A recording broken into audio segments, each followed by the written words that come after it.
¿Ya conoces las publicaciones del Centro Olof Palme? Te invitamos a conocer las relaciones internacionales en el siglo XXI. Escrito por Walter Astia Burgos y María Cristina Rosas.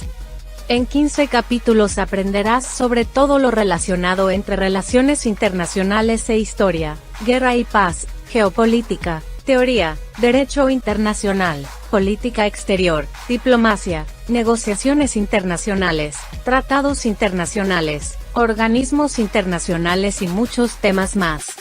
Adquiere ya las relaciones internacionales en el siglo XXI. Envíanos un mensaje a través de nuestras redes sociales para adquirir esta y otras obras del Centro Olof Palme México. Contáctanos hoy mismo.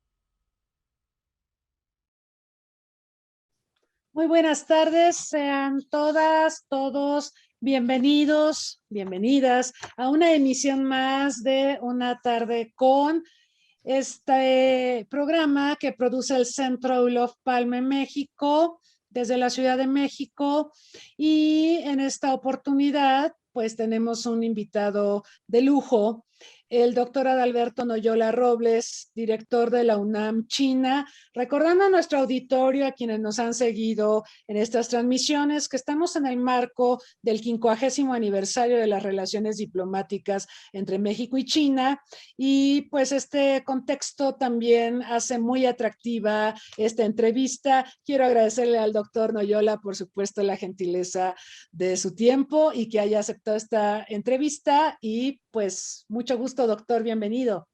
Muchas gracias por la invitación, doctora Rosas. Quiero recordarle a nuestro público que pueden formular preguntas para nuestro invitado aquí en Zoom o también desde Facebook Live, y nuestros asistentes las traerán para ponerlas a consideración del doctor Noyola. Me voy a permitir presentar algunos datos curriculares del doctor. Él es ingeniero ambiental por la UAM Azcapotzalco, tiene maestría y doctorado en ingeniería en tratamiento de aguas residuales en el Instituto Nacional de Ciencias Aplicadas de Toulouse, Francia. Actualmente es investigador titular C en el Instituto de Ingeniería de la UNAM y miembro del Sistema Nacional de Investigadores nivel 3. Durante 8 años fue director del Instituto de Ingeniería de la UNAM. Ha sido presidente de la Sociedad Mexicana de Biotecnología y Bioingeniería, Asociación Civil, de la Sociedad Mexicana de Ingeniería Sanitaria y Ambiental, AC, y de la Asociación Interamericana de Ingeniería Sanitaria y Ambiental. Fue presidente fundador del Consejo Nacional de Biogás, AC, entre 2019 y 2020. Además, es miembro del Colegio de Ingenieros Ambientales de México, de la Academia de Ingeniería y de la International Water Association y Premio Universidad Nacional. Además, nos honra mucho tenerlo como invitado, doctor, aunque vamos a centrar la entrevista, como usted sabe, en el tema del trabajo de internacionalización de la UNAM y de la presencia de México en China en el ámbito educativo cultural. Pues me parece muy interesante su currículum, porque además pues la pandemia sigue. Ya sé que nadie voltea a ver la pandemia, los ojos del mundo están en Ucrania, pero la pandemia sigue y usted aborda temas fascinantes en sus investigaciones y en el trabajo profesional que ha desarrollado. Esto del tratamiento de aguas residuales ante el COVID-19, a ver si al ratito nos puede comentar un poquito. Pero bueno, para ir calentando motores, para empezar, le quiero preguntar sobre este proceso de internacionalización que ha tenido la UNAM y que que ha llevado a que tengamos representaciones en diversos países de diversos continentes. China, sabemos, es un país tremendamente importante, muchos lo vemos ya posicionado como gran potencia y sin duda el conocimiento y la relación que desarrollemos con esa nación resulta extremadamente importante para nuestro país. Entonces, ojalá nos pudiera comentar, doctor, sobre este proceso de internacionalización por un lado y también la importancia de la presencia de la UNAM en China y cómo fue que llegamos a una representación en el gigante asiático. Muchas gracias, doctora Rosas, por la invitación, por su introducción. Yo me siento muy afortunado de haber sido invitado recientemente por el señor rector Enrique Graue a formar parte de este grupo que trata de llevar a la UNAM fuera del país, a representar a la UNAM, a que otros países conozcan las capacidades, los valores, los principios universitarios, ya sea a través de sus académicos o a través fundamentalmente de sus estudiantes.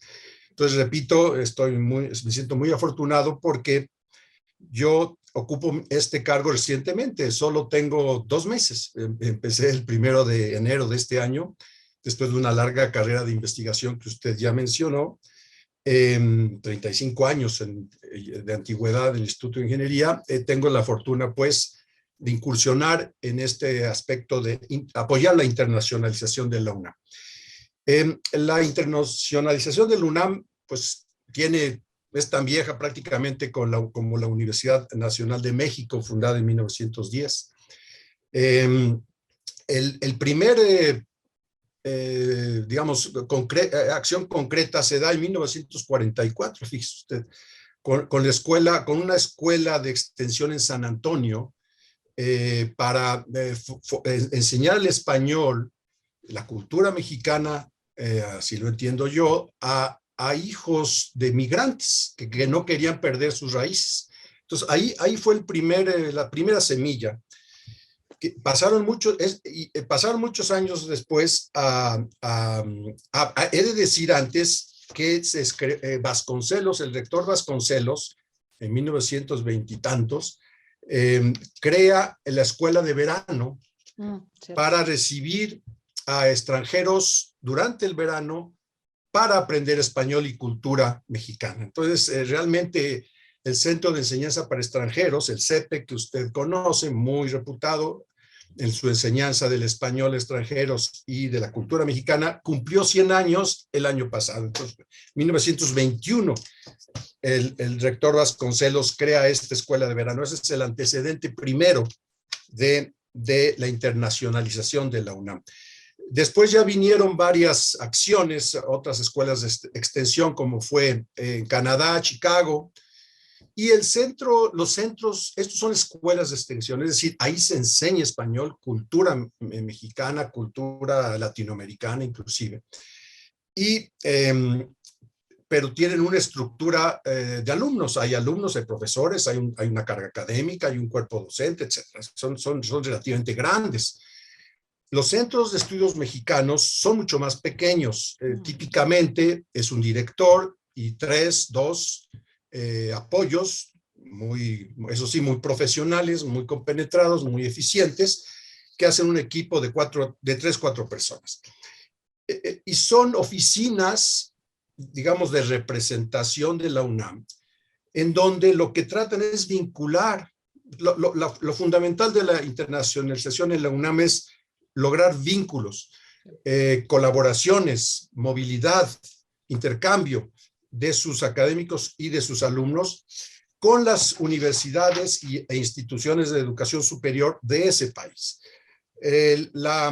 Lo que mueve a la internacionalización, y de acuerdo al plan de desarrollo del doctor Graue 2019-2023, pues es fortalecer y enriquecer el trabajo de la UNAM, el trabajo académico de la UNAM, a través de la vinculación con el extranjero, con colegas del extranjero, y esto para incrementar la calidad de nuestra docencia, investigación, promoción de la cultura, y agreguemos extensión académica en el sentido de la enseñanza del español en particular a extranjeros, ya como una extensión, como una capacitación profesional externa, adicional a la formación curricular convencional de una carrera.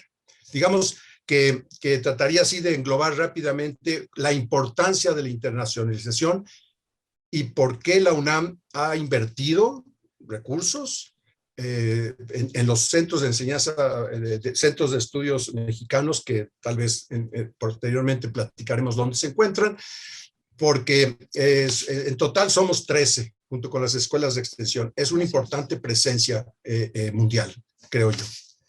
Sí, doctor. Entonces, lo que hemos visto es como una suerte de evolución en este proceso de internacionalización, porque el proyecto de don José Vasconcelos fue crear este CEPE para que extranjeros estudiaran acá, pero ahora la UNAM sale, ¿no? Entonces es un recorrido fascinante, ¿no? Que vengan, que aprendan, pero ahora la UNAM sale a buscar más vinculación, a promover el conocimiento de México y la enseñanza del español. Es un recorrido fascinante y muy importante. Yo recuerdo haber estado en China, bueno, en varias ocasiones, pero también recuerdo la presencia de universidades privadas, ¿no? El Tecnológico de Monterrey, por ejemplo, me parece que también la Universidad del Valle de México tenían o tienen presencia en China y bueno, me parece fundamental que la universidad más importante del país, que es nuestra máxima casa de estudios, tenga una presencia en China y por supuesto los otros 12 centros, además del de China, pues muy, muy valiosos. Doctor, ¿qué tareas desempeña la UNAM China? Hace un momento pues mencionó todo esto de la vinculación, promover los estudios mexicanos y claro, la enseñanza del español, pero debe haber elementos más específicos del trabajo de la UNAM en China, doctor. Sí. ¿Cuáles serían? Sí, la UNAM, la sede UNAM China o el Centro de Estudios Mexicanos UNAM China, tiene un modelo que han aplicado prácticamente ya todos los CEMS, los Centros de Estudios Mexicanos, que es, mediante un convenio, vincularse con una universidad que nos aloja. Y en reciprocidad, nosotros también hacemos lo mismo. Esto da grandes ventajas porque ya entramos en un ambiente propicio para el desarrollo académico, con todos los apoyos hasta materiales, ¿no? La oficina de la sede allá de la UNAM no tiene un costo hacia nosotros. Es la Universidad de Estudios Extranjeros de Beijing, la Beijing Foreign Studies University, quien nos aloja, y esto es un modelo muy virtuoso, creo yo. Por muchas razones, no me voy a detener, a no ser que haya alguna pregunta que así lo pida. He de mencionar que en particular en China, la Beijing Foreign Studies University es una universidad muy importante, es la principal universidad de lenguas extranjeras en el país. Y hay muchas universidades que enseñan lenguas. Simplemente las cifras que tenemos es que 90 universidades en China enseñan en lengua española como carrera, no cursos dentro de como segunda lengua extranjera, no como carrera. Y esta universidad, ha formado muchos embajadores, cónsules, que ahorita están por todo de China, que están representando a ese país. También intérpretes y traductores. Entonces estamos con un socio, por decirlo así, de muy alto nivel. Sobre esa base, en 2012 se crea nuestro centro a raíz de gestiones que hizo la UNAM en las comisiones bilaterales México-China. Entonces, desde 2010 ya se empezaba a manejar la idea de crear una representación de la UNAM allá. Se conversó con varias universidades y esta Beijing Foreign Studies University fue quien ofreció las condiciones más atractivas y además había un vínculo muy natural entre la enseñanza del español acá porque el CEPE estuvo muy al origen de estos centros de estudios mexicanos, con la enseñanza del español también allá en esa universidad, con una facultad de español. Finalmente se llega a la firma. Aquí el doctor Guillermo Pulido, quien fue mi antecesor, él fue el que formalizó, fue su primer director, y yo he tomado la batuta. Él estuvo allá 10 años, porque además de los 50 años de las relaciones México-China diplomáticas, se cumplen también en noviembre del mismo año, de este año, 10 años de haber creado nuestra sede. Y fue la primera sede que se crea bajo este concepto. Después ya vinieron las demás. Entonces, con esa simbiosis que tenemos con la universidad local, hemos podido trabajar hemos podido desarrollar diferentes actividades, todas ellas en un principio, y es lo que ha hecho fuerte a nuestra sede allá, muy enfocadas a los temas de ciencias sociales, ciencias económicas y culturales, ¿no? Literatura, música, cine. Ese ha sido como un sello particular, muy exitoso, con mucho impacto, en mucha colaboración en varias de estas actividades con la Embajada Mexicana allá en China. Hay una estrecha colaboración. Eso es un poco como las actividades más académicas y de difusión. Pero también hemos logrado establecer convenios en donde se favorezca la movilidad y el intercambio. Movilidad de estudiantes mexicanos que van a China a realizar servicios sociales. Estamos buscando que también realicen prácticas profesionales. Algunas carreras en la UNAM tienen las llamadas estancias. Estas estancias, tienen varios nombres. Estas estancias se realizan normalmente en el último año, último semestre, y se pretende que se involucren en alguna institución, empresa, para practicar sus conocimientos, sobre todo en carreras de ingeniería. Y aquí hay una gran oportunidad para que empresas chinas o las empresas mexicanas, que las hay, que están trabajando en China, nos reciban a estos estudiantes. Además, claro, estancias más cortas o estancias tan largas como un año. Todo eso, a través de estos convenios, hemos podido facilitar. Somos facilitadores para que estos estudiantes de México vayan para allá, pero también estudiantes chinos vengan acá, particularmente al CEPE, a estudiar, perfeccionar su español, pero también algunos vienen con fines de tesis, de estudios de posgrado, para entonces establecer una muy rica vinculación.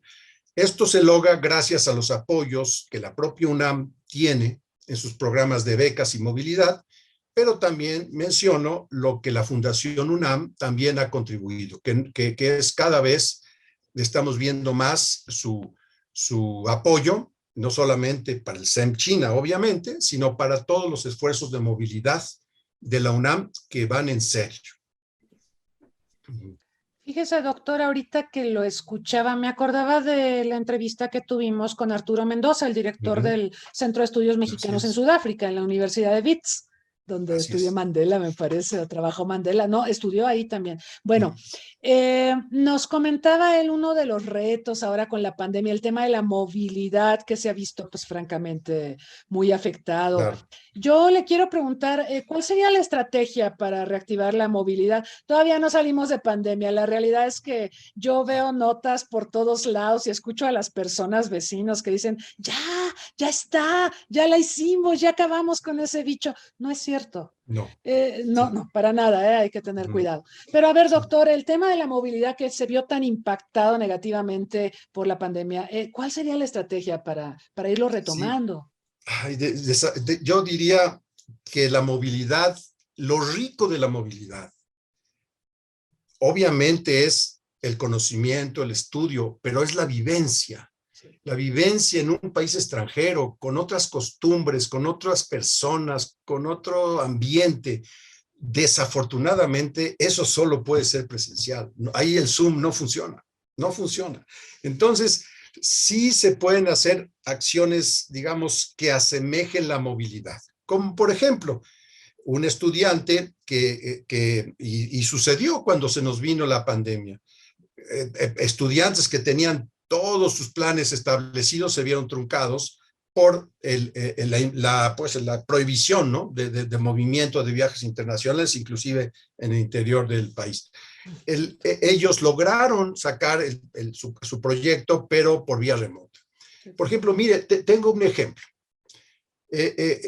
Un estudiante mexicano de la Escuela de Música ganó un concurso en donde el concurso chino, del Conservatorio de Música de China, abrió un concurso para que estudiantes compositores extranjeros, estudiantes de composición extranjeros, compusieran una obra con instrumentos tradicionales chinos. Wow. Pues fue un mexicano el que ganó, un estudiante nuestro de la UNAM. ¡Qué maravilla! ¿Y cuál era el premio, doctora Rosas? Fíjese qué bonito premio. Ir a China al estreno de su obra. Ay. Y obviamente previamente para, pues, que los intérpretes entendieran al compositor. Yo no soy músico, pero imagino que uno quiere que la toquen como uno se le imaginó en la cabeza. Bien. Claro. Desafortunadamente no pudo ir por la pandemia. Entonces su obra de cualquier manera fue ejecutada. Pero él estaba un poco frustrado porque le ejecutaron no como él la había conceptualizado. Entonces, un poco esto es una anécdota, nada más que una anécdota de muchos planes que había en muchos estudiantes que se vieron truncados y sustituidos por algo, pues no, nunca igual, pero que la virtualidad nos favorece. Cierro entonces la respuesta a mi pregunta. La movilidad, nada va a sustituir la movilidad presencial. Hay que tener paciencia. Esto pasará. No va a ser en este año, desafortunadamente, creemos. Mis colegas, yo he de decir, que usted lo sabe, doctora, que yo por cuestiones de visado todavía estoy en México, pero obviamente estoy en estrecha comunicación con mis 3 colaboradores allá, y ellos me dicen que el ambiente, todo indica que el ambiente o las noticias, todo lo que está sucediendo, prevén que no en 2022, va a ser hasta 2023 empezarán a liberar algunos aspectos, ¿no? Le decía yo antes de iniciar el programa que cuando yo llegue a China me van a tener en cuarentena 3 semanas en un hotel, y eso parece ser que va a ser todo este año. Y nadie se salva, tampoco los chinos ni los embajadores, todos pasan por 3 semanas. Entonces, China ha sido muy estricta en este sentido y no va a relajar sus políticas. Tal vez otros países relajarán un poco más, pero pues estamos hablando de China y la movilidad a China va a ser frenada todavía, creo yo, en este año.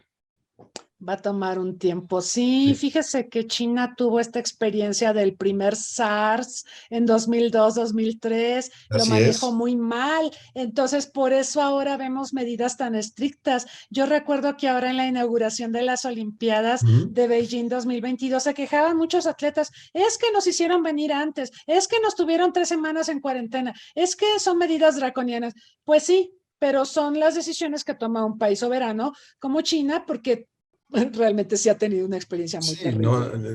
Como son tantos, entonces sí, imagínense ahí un porcentaje de la población pequeño que se contagie, satura todo lo que pueda haber. No hay infraestructura que pueda atender eso. No, oiga, y qué bueno que no proliferó la enfermedad, yo creo que en parte gracias a estos controles draconianos, porque si hubiera habido una propagación de la enfermedad masiva, ni nos mandan vacunas, ni nos mandan cubrebocas, ni nos mandan instrumental médico, porque todo habría tenido que destinarse para la crisis interna, ¿no? Sin duda. Sí, vea cómo se relacionan las cosas. Qué interesante, fascinante. Ay, doctor, pues ni modo, va a estar en cuarentena 30 días cuando llegue allá. 21 días, no me la aumente. Bueno, perdón, 3 semanas. Perdón. No les dé ideas. No les doy ideas, 21 días. Oiga, doctor, hablando de lenguas, de idiomas, bueno, el mandarín, por número de habitantes, pues es la lengua más hablada en el mundo. Y aparte la diáspora china, y aparte los que estudian o estudiamos mandarín, entonces somos un montón de personas. En contraste, doctor, ¿cuál es el estatus del español en China? ¿Y qué interés existe en aquel país? Ya usted nos dio varias pistas, ¿no? O sea, china hace negocios con el mundo, las empresas chinas pues necesitan que su gente hable español, pues para que entiendan mejor los lugares donde pues tiene operaciones el gigante asiático. Pero a ver, doctor, ¿cuál sería el estatus de nuestro idioma por allá? Sí, sí, gracias. Sí, efectivamente, el chino es el idioma, el mandarín es el idioma más hablado simplemente por su población. Mi información es que el español como lengua materna es el segundo, como lengua materna. No, el inglés como segunda lengua obviamente domina, pero como lengua materna es el segundo. O sea, no somos cualquier jugador en el mundo, ¿no? Y cada vez muchos países, no solo China, sabemos, todos tenemos colegas que se empiezan a interesar más en aprender español, ya sobre otras lenguas, además del inglés, que eran más tradicionales. Entonces, efectivamente, el español empieza a tomar un lugar muy importante en el mundo. Y la UNAM, con socios que ahorita yo platicaré, quiere jugar un papel en ese esfuerzo, en esa enseñanza. En este caso, además en China se dan las condiciones, como ya lo mencioné, de que estamos en simbiosis, en colaboración. El convenio lo tenemos con una universidad que fue pionera en la enseñanza de la lengua española en China. Se dice que esa facultad de español, por ejemplo, que se creó en 1952, se puede considerar como la cuna del hispanismo en China. O sea, la primera universidad que enseña la lengua española como una carrera, ¿no? Lengua y literatura española, wow. Desde 1952. Entonces hay una tradición y estamos con una universidad líder, por decirlo allá. Y nosotros acá con una tradición que ya recordamos desde 1921 de la enseñanza en español, con un CEPE, un Centro de Enseñanza para Extranjeros, muy consolidado, con mucha larga experiencia, 3 escuelas de extensión, 2 en Estados Unidos, 1 en Canadá. Entonces, digamos, la UNAM tiene una vocación, por decirlo así, a lo largo de los años, se ha formado en un siglo de enseñanza de español.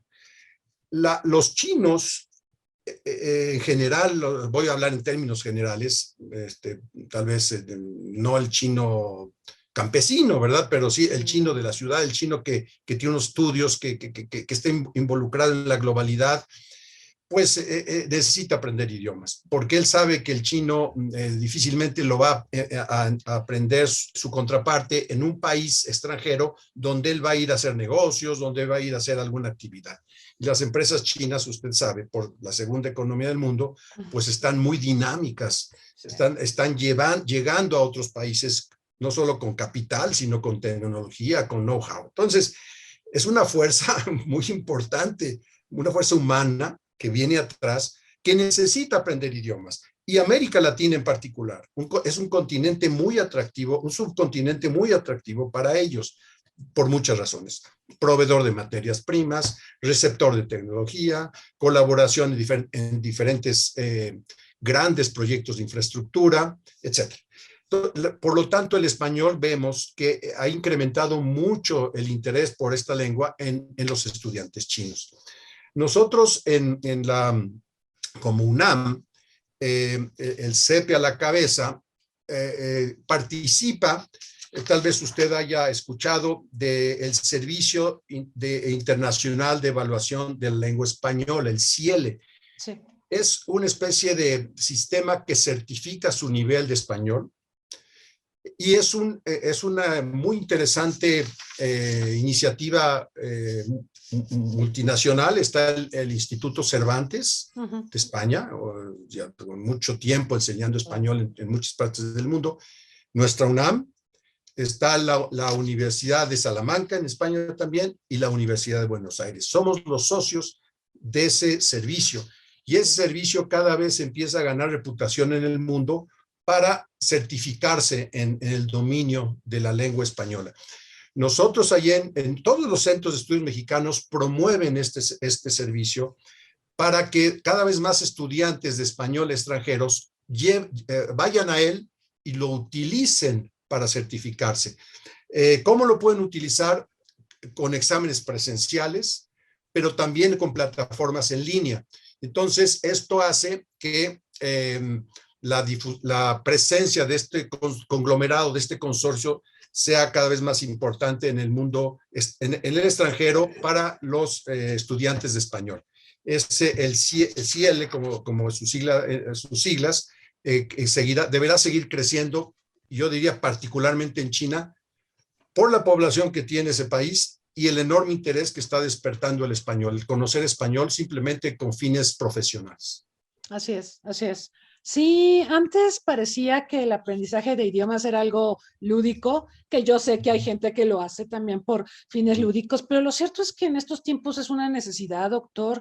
Vea el despliegue que tiene China en el mundo, vea también lo que hace, por ejemplo, el Instituto Confucio o los institutos Confucio, ¿no? La enseñanza del mandarín, que no es un idioma sencillo, por ejemplo, para nosotros, porque pues tiene otra cosmogonía, otra lógica cultural, en fin, pero ahí podemos ver lo importante que es ya como un instrumento de trabajo, ya no solo lo lúdico es muy bonito, por supuesto la cultura, la literatura, pero en el mundo globalizado sí o sí necesitamos hablar lenguas, doctor. Sí, y yo, usted lo menciona, yo ya estoy aprendiendo mandarín. Bien.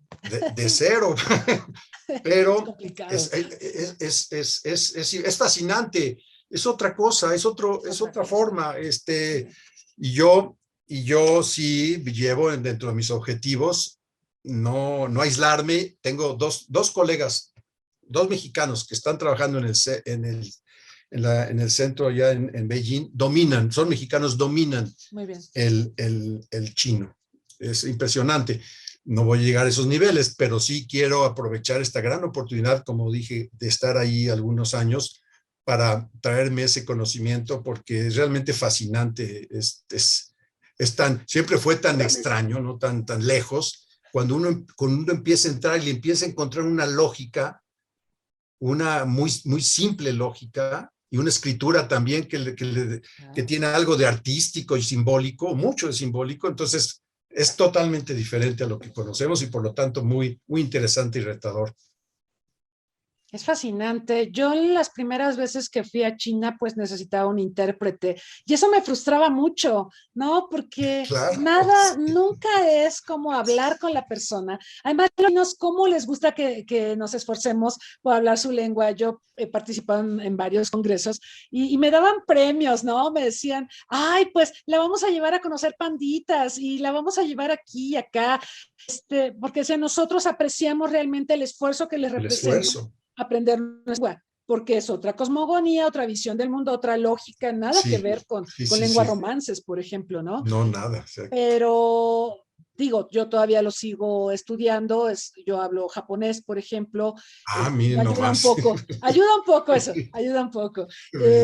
Pero es una lengua completamente distinta. Y el hecho es que en las visitas posteriores, ya que yo estaba estudiando mandarín, las visitas posteriores que hice a China fue otra cosa. O sea, se nota incluso en los ojos, en la mirada de la gente, cuando uno hace el esfuerzo de hablar en su lengua y la respuesta, ¿no? Es algo mucho más empático, es maravilloso. Es difícil de Una cosa sobre eso, mis colegas allá del centro ya me recomendaron y ya primero me cayó totalmente sorpresa. ¿Sabe usted que es costumbre que los occidentales adopten un nombre chino? Sí.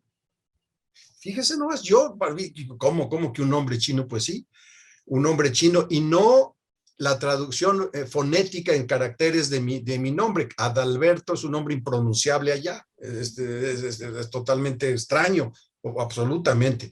Entonces, adoptar un nombre chino que refleje algo de su apellido, algo de en mi caso, el significado del nombre, ya ve que todos los nombres tienen algún significado en el pasado.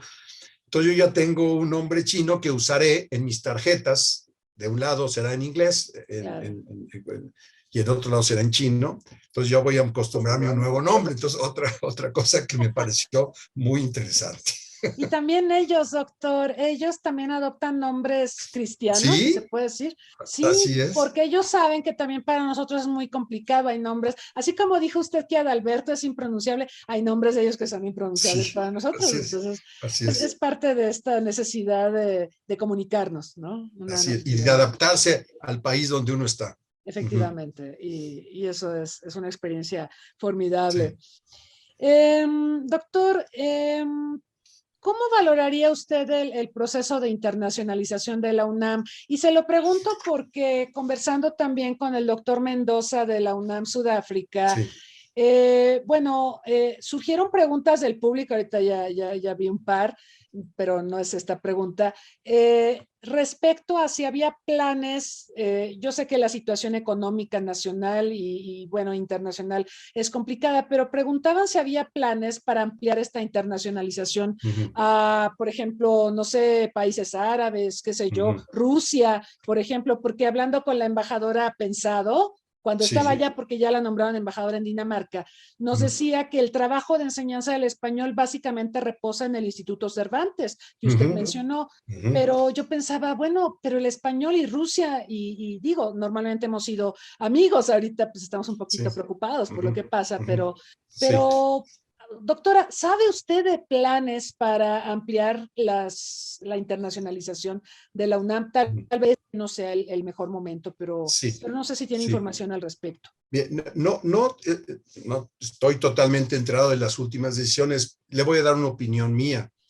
Yo creo que la UNAM, con sus 13 sedes, sus 13 escuelas de extensión y 10 centros de estudios mexicanos, tiene hoy una masa, vamos a decir, una masa crítica suficientemente sólida para empezar a mostrar resultados, claros resultados. Y esto no se hace de un año para otro, es un trabajo pues de lustros, me atrevo a decir. Yo siento que hasta que eso no se consolide, que encontremos mejores experiencias en diferentes países de cómo lograr impacto, a final de cuentas, beneficios para nuestra universidad, nuestros académicos, nuestros alumnos, una representación, por qué no decirlo también, de México, hasta que no tengamos eso más dominado. Hay muchas sedes, por ejemplo, que no, tienen 4 o 5 años de fundadas. Es poco. Por además todo el trabajo de lanzarlas, de darse a conocer, usted se imaginará. Entonces yo creo, es mi opinión muy personal, esto correspondería más pues al señor rector, a la doctora Dávila, nuestra secretaria de Desarrollo Institucional, al doctor Trigo, quien es el responsable de todo el aparato internacional a través de la coordinación de asuntos, relaciones y asuntos internacionales, la CRAI, que no es un buen momento y tampoco creo, salvo contadísimas excepciones muy particulares donde casi nos pongan la mesa para ir a un país. Yo creo que ahorita la UNAM tiene que consolidar su labor de investigación, de internacionalización, que ya tiene muy diversificada. No es nada malo. Yo no sé cuántas universidades puedan hacer lo que está haciendo la UNAM. Yo no hay una, con esa seriedad. No, en México, en Latinoamérica, me atrevo a decir, no hay. Sí, no es cierto. Ahora que lo menciona, es probable que la UNAM sea... Porque usted mencionó el TEC de Monterrey y otras universidades privadas. Ellos son muy dinámicos, sumamente dinámicos, mucho más ágiles que la universidad. Y ellos ven, obviamente, que su oferta educativa se incrementa significativamente si ofrecen estancias en países extranjeros. El estudiante que se quiere comer el mundo, se mete a estudiar y ya está, yo pienso que desde el primer semestre ya está solicitando una estancia de 6 meses en algún país. Entonces, obviamente, tienen que abrir sus ofertas. La UNAM lleva otro ritmo. Ve eso muy importante, pero tiene muchas otras cosas más que ofrecer. Entonces, hay que ir con más pies de plomo, no quedarnos quietos, avanzar, ganar experiencia y con bases firmes ir implantando más países, digamos, en nuestras sedes. Claro, y bueno, el tema de que la UNAM es una universidad pública y su planeamiento y funcionamiento es completamente diferente al del TEC de Monterrey o la Ibero o la del Valle de México, qué sé yo, ¿no? Sí, son prioridades públicos, estudiantes diferentes, ¿no? Incluso en términos socioeconómicos, y ese es un factor que sin duda también tenemos que ponderar. Y además, para cubrir o paliar un poco las carencias que se podían tener en algunos países ante una demanda de alguna vinculación, se ha conceptualizado en las sedes lo que llaman el área de influencia.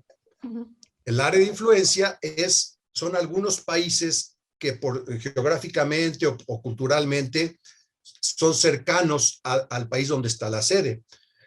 El doctor Mendoza mencionó que el centro de Sudáfrica es el único en toda África. Su área de influencia es toda África. Sí.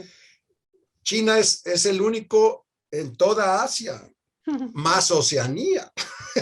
¿Cierto? Entonces, el área de influencia de la sede de China es Asia y Oceanía. Imagínense nomás, hemos tenido colaboraciones hasta Australia nos hemos ido, con Corea del Sur, con Japón, ahora con Vietnam. Recibimos recientemente una comunicación oficial del nuevo embajador de Vietnam, en donde quiere conocernos y quiere ver cómo podemos apoyar su labor de vinculación académica, tendrá algún plan de trabajo.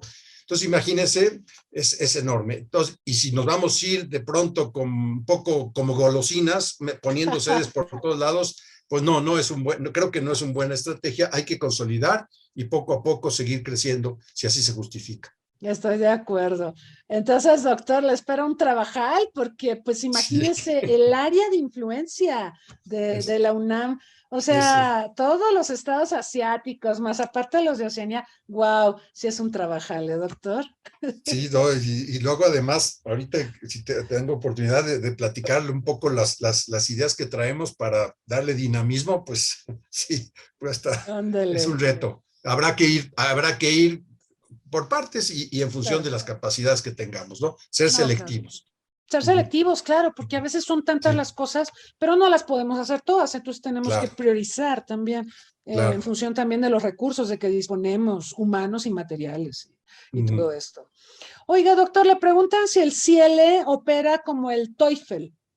Sí, es semejante, es como el espejo del TOEFL, un examen que puede ser en línea. Usted paga, no conozco los montos, usted se registra, usted paga, hay unos reactivos ahí, le da un nivel, y esto es revisado por alguna de estas 4 instituciones en línea, y usted tiene su resultado y su diploma que le da un nivel. Efectivamente, es el TOEFL, pero para la gente que necesita demostrar que tiene algún grado de dominio del español. Mira qué maravilla, porque esos procedimientos facilitan mucho las cosas, ¿no? Sí. Por ejemplo, si en una empresa le piden que compruebe sus conocimientos de español, pues usted hace el examen y ya. Exactamente. Es muy práctico y no deja lugar a dudas. Muy bien, excelente. Excelente.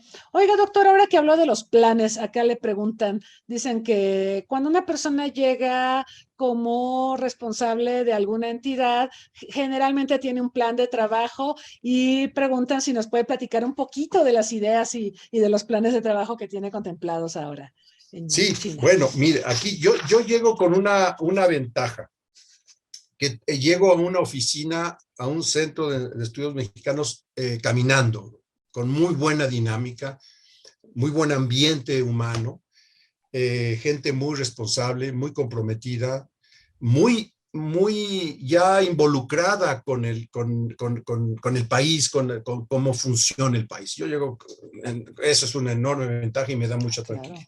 Claro.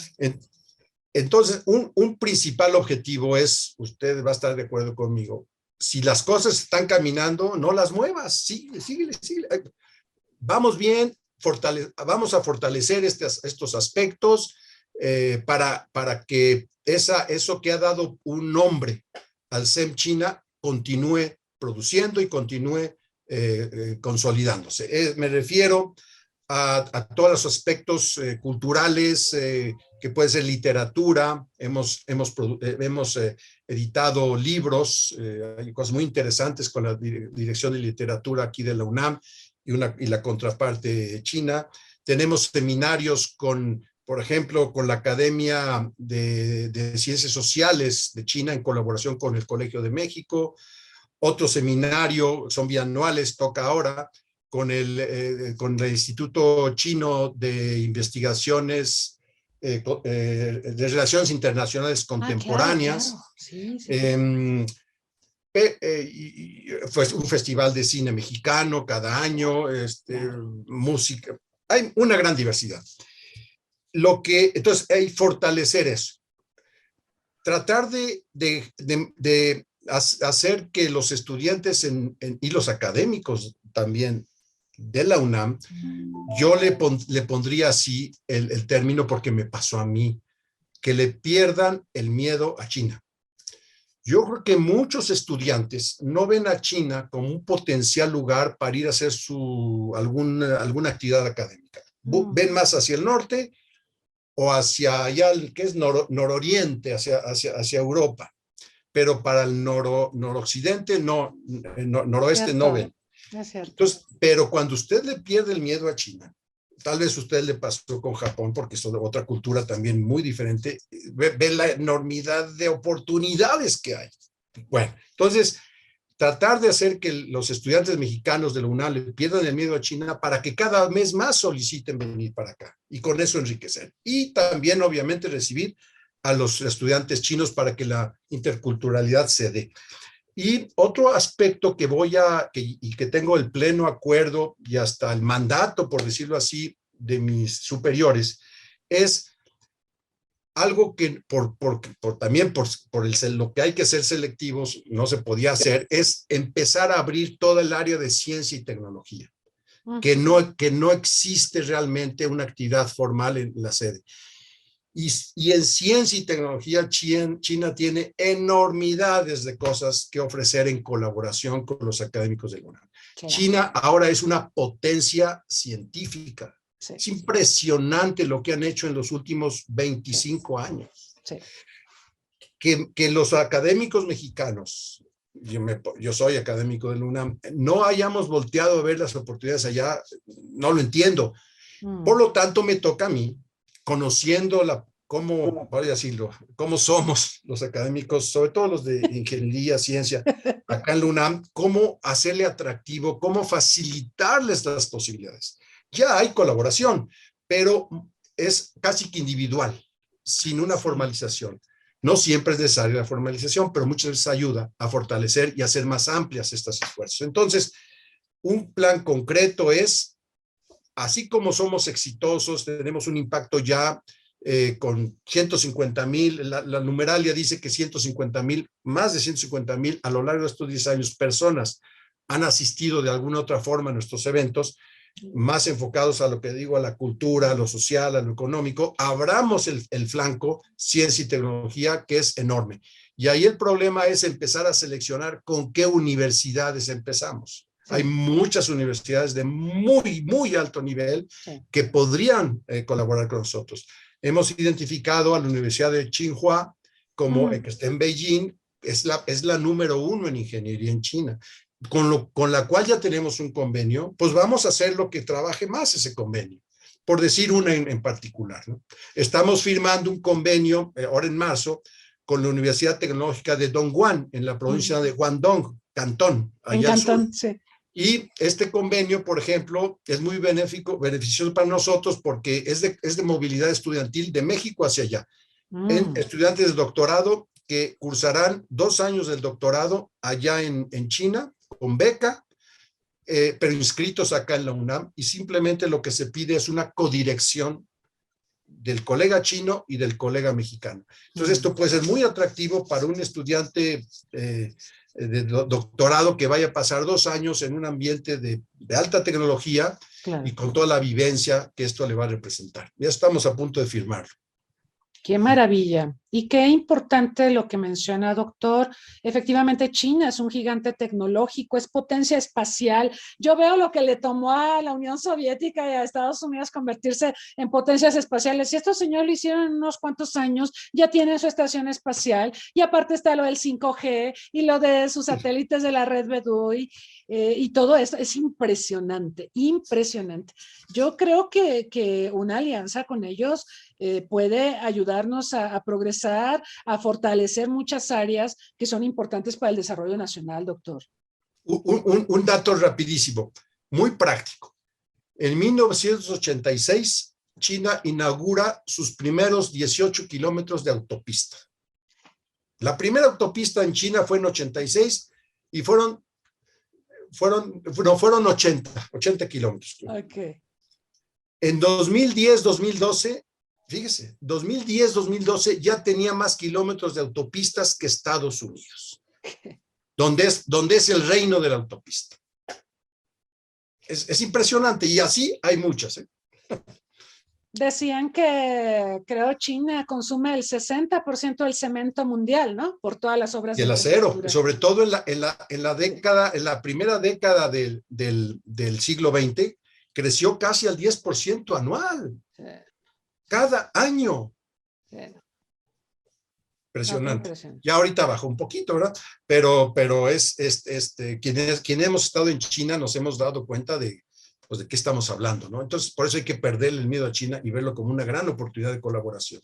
Efectivamente. Y aprovechar también el mercadote, porque mire, algo que también pasó, yo publiqué un libro, resultado de mis investigaciones en 2007. Bueno, la China que yo analicé en ese libro ya no existe, es otra cosa. Sí, ahorita tenemos clases medias, tenemos una serie de demandas de bienes y servicios de estas nuevas clases medias que abren una expectativa formidable en términos de mercado. Los chinos ya toman café, los chinos ya toman vino, los chinos ya comen carnes rojas, ¿no? O sea, no solamente toman, ya producen vino. Producen vino. Y me dicen que muy bueno, yo no lo he probado, pero me dicen que están de muy, muy buena calidad. Ha mejorado mucho. A mí me tocó probar el vino que no era tan bueno y unos 3 o 4 años después ya era bastante bueno. Sí. Entonces, es impresionante, ¿eh? El área que usted quiera ver han tenido un progreso impresionante. Así es. Por eso es importante conocer ese país. Y sobre este tema de la relación académica, le pregunta Ubaldo Quiroz desde Facebook, ¿cuáles son los principales intereses de los estudiantes chinos que realizan estudios universitarios sobre la lengua española? Sí, no sé si eso se interpreta, ¿qué los mueve o qué los motiva a estudiar español? Pues sí, sin duda el aspecto, creo yo, el aspecto profesional, lo que usted comentaba, el español sienten que les va a abrir oportunidades de trabajo que de otra manera no tendrían. Los hay seguramente aquellos que aprecian el español como otras lenguas latinas porque pues tienen sin duda su belleza, la literatura, la gente que ama la literatura, aprende la lengua para leer las obras originales, ¿no? Pues claro. En versión original, seguramente hay de ese tipo, pero fundamentalmente es con motivos profesionales, preparación profesional, que les va a abrir muchas puertas. Y la gran mayoría de chinos que vienen acá a México vienen con ese objetivo, aprender, profundizar, mejorar su aprendizaje del español. Otros vendrán a labores de investigación, pero aún son pocos, queremos incrementarlos, pero normalmente la gran movilidad de chinos hacia acá es hacia el CEP en particular, que los recibe para fortalecer sus capacidades en español. Y además les interesa, por qué no decirlo, el español con acento mexicano, ¿no? Porque hay varios españoles ya. Eso también el instituto, este sistema CIELE, también tiene sus digamos, tipos, ¿no? A ver, si quieres español de España, pues es un examen. Si quieres español México, pues es otro. No sé cuántas variantes haya, pero pues sí, el español es muy rico en el punto de vista acentos y palabras particulares que cada país ha inventado o adaptado. Es cierto. El español de Argentina, por ejemplo, es muy diferente al nuestro. Sí, sí, es cierto. Qué interesante esto de que el examen incluye el tipo de español que la persona aprendió o sobre el que quiere que le hagan su examen. Ay, qué interesante, qué interesante. Es que hay palabras que son muy particulares y obviamente el lenguaje coloquial, además, construcciones muy diferentes. Los argentinos con su voz, ¿entendés vos? Sí, gramaticalmente está muy mal, o sea, cómo conjugan el verbo con vos, pero para ellos ya es una práctica. Exacto.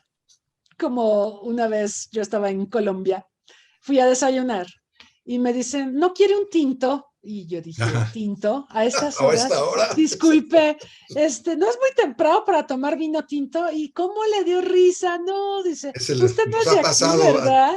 Así a le decimos al café. Y yo decía, no, pues todos sí. los que vamos la primera vez a Colombia, nos toca esa anécdota, porque Nos hace, sí, nos como, pasa. como Sí, toman mucho café, pues siempre claro. hay la oportunidad de esa confusión. El tinto. Yo decía, ay, es Sí, muy temprano, son las 8 de la mañana como para un exacto. vinito tinto. Más tarde, no, ¿cómo les daba risa? Dice, ¿usted viene de dónde? De México, ¿verdad? Porque además por el acento decían, usted es Sí, mexicana, ¿verdad? Por cómo habla. cantadito, dicen que hablamos, cantadito. El cantadito, ¿verdad? Ay, doctor. Oiga, pues mire, en este contexto de 50 años de relaciones, obviamente las relaciones diplomáticas entre los países tienen momentos de acercamientos, momentos de distanciamientos, son pendulares, o sea, hay momentos donde coincidimos mucho, hay otros donde hay tensiones, en fin. Y yo le quiero preguntar, ¿cómo considera usted que la UNAM China podría contribuir a un mejor conocimiento, a un mejor entendimiento entre los dos países? Sí, sí, yo pienso que en el fondo de esta internacionalización de la UNAM está eso también, que los dos países, cualquiera donde esté este SEM, se entiendan mejor, se vinculen mejor, se colaboren mejor. Es el lado positivo de la globalización, ¿no? El lado constructivo. Y la UNAM es una institución muy potente. Nosotros que estamos adentro tal vez no nos damos cuenta, pero cuando la vemos de lejos o hacemos algunos comparativos, la UNAM es enormemente potente. Tiene unas capacidades que ejerce, que practica, pero que todavía tienen un potencial mucho mayor de hacer, organizándonos mejor, con planes de desarrollo que continuos, a largo plazo. Yo creo que vamos bien, no es rápido. Y entonces, en este aspecto de la potencia de la UNAM, como un representante de lo mejor de la sociedad mexicana, que la llevemos y la mostremos al extranjero, es un enorme activo que puede contribuir a una mejor relación entre países. Y si a esto le agregamos una coadyuvancia con la embajada mexicana de ese país como se da, entonces creo que hacemos un binomio de muy alta representación en capacidad, no en número, ¿verdad? No somos muchos, pero sí en la capacidad para promover, vamos a dejarlo así, para promover México, lo que representa en cultura, en literatura, en música, en investigación, en todas las áreas, y en contraparte para construir un futuro mejor, donde ahora sí que no vivamos lo que estamos viviendo, sino al contrario, intercambios positivos, como debemos avanzar como humanidad, ¿no? No con estas tonterías que estamos viendo Sí, ahora, totalmente absurdas. Pero bueno, esa es la realidad. Construyamos una realidad mejor y creo que la UNAM pone su granito de arena en cada país, llevando la cultura y esta potencia educativa, cultural, de investigación, de extensión de la cultura que tiene la UNAM. Sí, doctor. Seguramente a usted le ha pasado en congresos internacionales que, por ejemplo, estamos reunidos mexicanos de distintas instituciones, la UNAM y otras, no voy a mencionar cuáles, pero cuando usted dice que viene la UNAM, bueno, le brillan los ojos al interlocutor. Dice, la UNAM, ¿sí? Sí. O sea, la presencia, la reputación de la universidad, el reconocimiento internacional que tiene. Sí, es algo muy potente. Y entonces, hay que estar allá afuera. Sí. Debemos darnos a conocer, ya el rebozo, ya no nos mordamos el rebozo, vamos afuera, tenemos con qué. Sí. Sí, hay que aprovechar ese potencial, doctor. Se nos está acabando el tiempo, pero yo quisiera comentar, hace unos días tuvimos de invitado al embajador Sergio Ley, que él fue embajador en Sí, China así en los es, tiempos así de es, Vicente Fox, recuerda. así Y es. bueno, él tuvo antes responsabilidades no como embajador, sino como funcionario de rangos menores en China y me parece que en Singapur y en varias partes de la región del Pacífico y de Asia Pacífico. Y él nos comentaba, a propósito de este tema de las tensiones políticas entre los países, que antes de que México y China establecieran relaciones diplomáticas, hubo muchos contactos académicos. De hecho, los contactos académicos antecedieron al establecimiento de relaciones diplomáticas. Y él nos contaba cómo se fundó el que ahora es el Centro de Estudios de Asia y África del Colegio de México, que fue resultado justamente de estos contactos people to people, académicos, Sí. ¿no? Estudiantes, que había un convenio también para que creo que 150 médicos mexicanos fueran a estudiar medicina tradicional a China, y eso fue formidable, eso previo al establecimiento de relaciones diplomáticas. Entonces, doctor, parecería que la moraleja es, pues los gobiernos se pueden pelear, pero lo que puede permanecer y lo que puede ayudar a un mejor entendimiento entre las sociedades son este tipo de contactos, doctor, entre académicos, entre estudiantes, ¿cierto? De la gente normal, que tenemos las mismas ilusiones, las mismas proyectos. Ya más arriba es otra cosa, pero la gente es, imagínense lo que está viviendo la gente de Ucrania con la gente de Rusia, eran hermanos hace pocos años. Exacto. Va a ser terrible, no quiero ni pensar. Entonces, ahí tiene usted efectivamente la reserva que puede llevar a que el entendimiento global se dé, es la gente que tenemos los mismos, somos los mismos, con diferentes lenguas, diferente cultura, y por eso hay que comunicarnos, hay que intercambiar. Totalmente. Usted mencionó dos cosas que olvidé mencionar dentro de los esfuerzos que tenemos con China. Pues lo mencionó el Centro de Estudios China-México, el CECHIMEX, sin duda ya tiene más de 15 años trabajando, todo con una constancia impresionante, y un poquito más reciente el Programa Universitario de Estudios de Asia y África. El primero con el doctor Enrique Dussel y el segundo con la doctora Alicia Girón, con los que ya me he entrevistado, porque hay mucho que colaborar con ellos para potenciar su trabajo tan excelente que están realizando. Así es. Algo que da gusto también ver, doctor, es que desde aquel proyecto que dio origen al Centro de Estudios de Asia y África del Colegio de México, que tuvo el primero, ¿no? De hecho, fue el primer centro de estudios sobre Asia. Hemos visto la proliferación ahora en México, tenemos varios institutos, acaba de mencionar dos muy importantes, en la UNAM CECHIMEX y el PUEA, pero tenemos Colima, tenemos Guadalajara, tenemos en Monterrey, ya tenemos, digamos, una masa crítica, en Jalapa, Veracruz, también. efectivamente. Y eso yo creo que es muy bueno, ¿no? Claro. Y ver cómo crece el arbolito. Yo creo que eso es formidable, ¿no, doctor? Seguro, sí, sin duda. Sí, y bueno, doctor, rápidamente, el tema del COVID y de su experiencia en el tratamiento de aguas residuales me parece fascinante. Yo creo que lo vamos a volver a molestar para platicar puntualmente sobre ese tema, pero se nos puede contar algo en estos momentos a pesar del breve una tiempo. cosa muy rápida. El SARS-CoV-2, el virus del SARS-CoV-2, afortunadamente no se encuentra en estado infeccioso en el agua residual.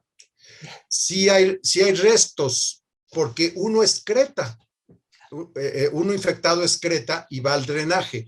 Pero entonces, ¿qué es la oportunidad que se tiene y ya se está aplicando en algunos países? Prácticamente al inicio de la pandemia lo identificaron.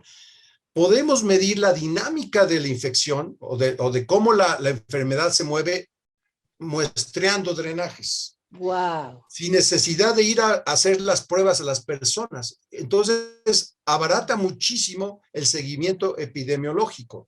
Y no solamente eso, tenemos que en los picos, en las olas que ha habido, la ola se presenta primero en el drenaje, del orden de unos 3 a 6 días. El conteo de los fragmentos del virus arranca primero el drenaje y luego arranca en las personas infectadas. Entonces, imagínense una política pública basada en el monitoreo de las aguas residuales y más sectorizando las colonias, imagínese usted. Por los drenajes usted puede escoger sitios para decir esto viene de acá, esto viene de acá, y por lo tanto ver en qué colonia o delegación o alcaldía está produciéndose un brote y por lo tanto tener contención específica diferente a otro en donde no esté. Eso se está llamando epidemiología basada en aguas residuales y tiene un potencial enorme que desafortunadamente en México las autoridades de salud no están reconociendo. Pero bueno, serán los académicos que tenemos que estar insistiendo en que hay que entrarle a estas nuevas formas. En Europa, en Estados Unidos, en algunos países de Sudamérica ya lo están aplicando, nosotros no. Pero entonces hay una gran oportunidad para otro tipo de enfermedades, ¿eh? Podemos ver ahí virus de otro tipo, podemos ver el consumo de drogas ilícitas, por ejemplo. Se ve que en los países de Europa se ve cómo en el fin de semana la presencia de cocaína y otras drogas se incrementa en el drenaje. Medicamentos de diferente tipo, antibióticos, con todo el problema de la resistencia antimicrobiana que están generando las bacterias que ya resisten a los antibióticos, que hay que generar nuevos antibióticos. Todo eso se puede monitorear en el agua residual. Entonces tenemos ahí un potencial de desarrollo. Aquellos que nos dedicamos a tratar aguas negras, así muy modestamente, hay un potencial importante de desarrollo tecnológico, instrumental, analítico, para proveer información valiosísima a las autoridades de salud. Qué maravilla, doctor, porque aquí pues algo que se ha dicho insistentemente por las autoridades es que es muy caro hacer pruebas, de hecho son muy caras. De hecho, si usted quiere ir a un laboratorio privado, pues anda entre 4,000, 6,000, la más baratita 5,000, no sé qué. O sea, es una barbaridad. Pero, híjole, con una adecuada gestión. Vaya al drenaje y tiene un amplio espectro de la población sin necesidad de irlos a molestar. O a un edificio. En Estados Unidos están monitoreando residencias universitarias, por ejemplo, en algunas universidades, para tomar acciones. En lugar de ir a ver ahí un muestreo de los estudiantes, muestran el drenaje. Fíjese, qué maravilla. Definitivamente vamos a tener que platicar de este tema, doctor. Con gusto. En el tema del agua es otra cosa y hay mucho que decir en este país. Claro. Sí, bueno, todos los problemas que tenemos a propósito del agua, ¿no? Un problemón o problemones más bien. Sí. Doctor, pues muchísimas gracias. Qué maravilla, porque tocamos diversas aristas. Yo me quedo mucho con esto de los contactos de persona a persona, el people to people, que es la clave para resolver los problemas, ¿no? Son los gobiernos los que se pelean, son los que toman decisiones a nuestro nombre y a veces, como lo podemos ver en Ucrania y en Rusia, son malas decisiones. Son decisiones que vulneran a las sociedades, ¿no? Mucho. Sí, me quedo con esto, doctor. Le agradezco mucho que nos haya compartido pues todos estos planes también que tiene para la UNAM China y la explicación también sobre el proceso de internacionalización de la UNAM. Yo, por supuesto, le deseo mucho éxito en esta misión que emprende. Qué padre que va a estudiar mandarín, porque yo le puedo decir que yo he estudiado diversas lenguas a lo largo de mi vida y es quizá una de las formas más padres, más gratas para conocer y entender a las sociedades, ¿no? Sin duda. No se puede hacer de otra forma. Usted puede leer un libro de National Geographic, pero nunca será como estar en el país y hablar con su gente. Exacto. Esa es una experiencia única. Intercambiar y leer hasta los letreros que hay en la calle. Sí, es toda una experiencia cultural que nos acerca y nos ayuda también a ser conocedores y entender. Y entender al otro. La otredad, el tema de la otredad, doctor, que es un tema toral en estos tiempos donde hay egoísmos, nacionalismos y todas las cosas terribles que hemos visto. Sin duda, comparto totalmente sus opiniones. Doctor, pues muchísimas gracias, muchísimo éxito en China. Esperemos que, bueno, todo este proceso de trámites pase rápido, que su cuarentena pase rápido. Y bueno, pues lo vamos a estar contactando para seguir analizando estos temas. Con muchísimo gusto, doctora Rosas. Le agradezco mucho la invitación, esta plática tan amena, tan a gusto. me sentí muy bien. Muchas gracias. Gracias y gracias también a nuestro público aquí en Zoom, a quienes nos han seguido en Facebook Live. Los invitamos para este jueves. Terminamos ya nuestro seminario dedicado a los 50 años de relaciones diplomáticas México-China. Vamos a analizar las relaciones México-China, específicamente ese tema. Y vamos a hablar de algunos temas no muy lindos, por ejemplo, el racismo, el tema de las vacunas, el racismo contra los chinos es todo un tema.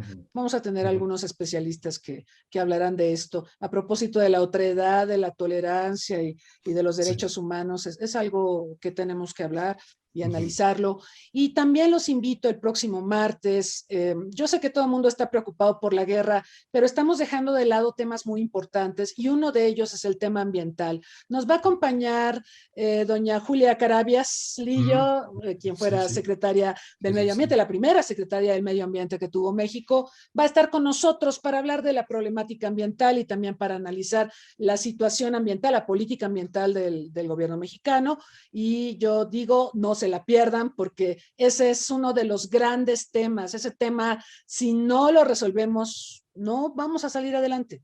Entonces, ojalá nos puedan acompañar. Los invitamos a seguirnos en nuestras redes sociales, denos un like y también escríbanos, mándenos sus sugerencias respecto a los temas y personalidades que les gustaría que invitáramos para tener pláticas tan amenas y tan ilustrativas como la que nos ha brindado el día de hoy el doctor Noyola. Muchas gracias a todos. Doctor, ¿algún mensaje de despedida? Simplemente voy a hacer un asiduo a sus programas. ¿Qué temas tan interesantes usted está anunciando? Gracias, doctor. La felicito. Muchas gracias, es usted muy gentil. Gracias a todos. Recuerden, síganse cuidando y hasta la próxima.